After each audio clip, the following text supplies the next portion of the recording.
Senator from Northern Fairfax, Senator Howe. For what purpose is Senator from Fairfax City, Senator Peterson, rise? Speak to the amendment, Mr. President. Senator, has the floor.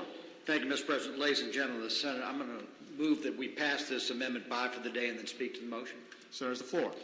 Mr. President, ladies and gentlemen of the Senate, this is the motion that moves municipal elections from May 5th to November 3rd. It affects 60 localities, or excuse me, more than 60 localities in Virginia.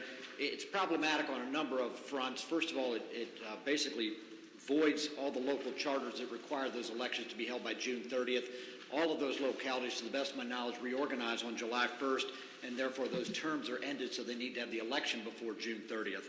Secondly, we've already had thousands of absentee ballots that have been cast. I know in my hometown of Fairfax City, we've actually had more absentee ballots cast that we're on track to have a higher turnout absentee ballot-wise than we had in the ordinary election 2 years ago. So it basically would void what has been, at this point, an election that's already taken place. And third, in many of these localities, these are nonpartisan elections, and by moving them, by charter, they're nonpartisan, and by moving them from May 5th to November 3rd, you basically void that charter provision. So this amendment both does too much and too little. And let me talk a little bit about the too little. It also references moving the primary date from June 9th to June 3rd. Well, here's the problem. We don't know where we will be with this COVID-19 in June. And the bottom line is we need our State Board of Elections to come up with guidance, to come up with all sorts of regulations to keep our election workers safe, to keep our voters safe. None of that is outlined in this amendment. This is just moving dates around.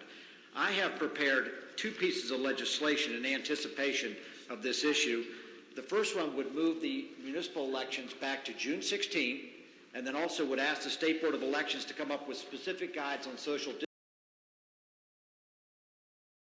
distancing so we can make sure that both our voters and our election officials are safe when they vote on June 16th. The second would take the party primary and move it all the way back to July 28th, and there's two reasons for that. First of all, to give the candidates more opportunity to campaign because right now they're basically on lockdown. Secondly, the actual access to the ballot is tied to the party primary date. So if somebody wants to get on the ballot as a Libertarian or Green Party or whatever they want to do, right now they should be out getting petitions so they can turn that in on the primary date.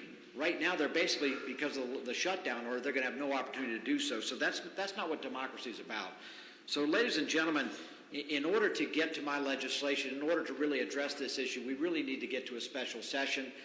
But first we need to move past this bill by for the day, have it die a quiet death, and then take this up in a special session where we can really wrap our arms around these issues dealing with elections. So I would ask that you support that motion, and I make the motion.